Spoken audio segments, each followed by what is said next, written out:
Surya will let him know his torment. Liton দাসের নিখুঁত অভিনয়ে হতবাক ধারাভাষ্যকার। ব্যাটিং খরায় ধুঁকছে বাংলাদেশ।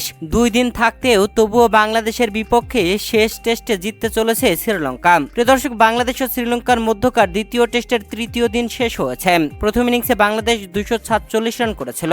এরপর শ্রীলঙ্কা নিজেদের প্রথম ইনিংসে দাপটে ব্যাটিং করে বাংলার বোলারদের তুলোধনা করে 458 রান তুলে নিয়ে অল আউট হয়। বাংলাদেশের প্রথম ইনিংসের চেয়ে 211 রান বেশি করে শ্রীলঙ্কা। এরপরে বাংলাদেশে দ্বিতীয় ইনিংসে ব্যাট করতে নেমে তৃতীয় দিনের শেষ সেশন খেলতেই 6টি উইকেট হারিয়ে ফেলেছে। 38 ওভার 4 বল খেলে 115 রানে তৃতীয় দিন শেষ করেছে বাংলাদেশ 6 উইকেট হারিয়ে। বাংলাদেশি ব্যাটাররা যেন খেলতেই পারে না। ওপেনিং আসা সাদমান ইসলাম করেন 12 রান, আরেক ওপেনার এনামুল হক করেন 19 রান, মুমিনুল হক করেন 15 রান, নাজমুল হোসেন শান্ত করেন 19 রান, মুশফিকুর রহিম করেন 26 রান। লিটন কুমার দাস আছেন অপরাজিত, তবে মেধা খাটিয়ে।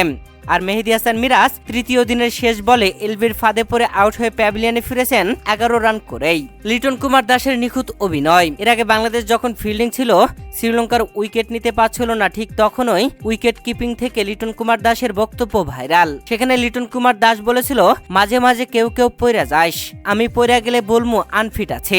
আর লিটন কুমার দাস এটাই যেন তৃতীয় দিনের শেষ বেলায় ব্যাটিং এ কাজে লাগালেন। তিনি ব্যথা পেয়েছেন কিনা জানি না, তবে উইকেট কিপিং এ তার এমন কথা যখন ভাইরাল হয়েছে তখন বোঝা যাচ্ছে ইচ্ছা করে লিটন কুমার দাস বাংলাদেশের যেন আর উইকেট না পড়ে তৃতীয় দিনের শেষ বেলায়, তাই এমন বুদ্ধি খাটিয়ে অভিনয় করছিলেন। ধারাভাষ্যকার তো রীতিমতো হতবাক ছিল।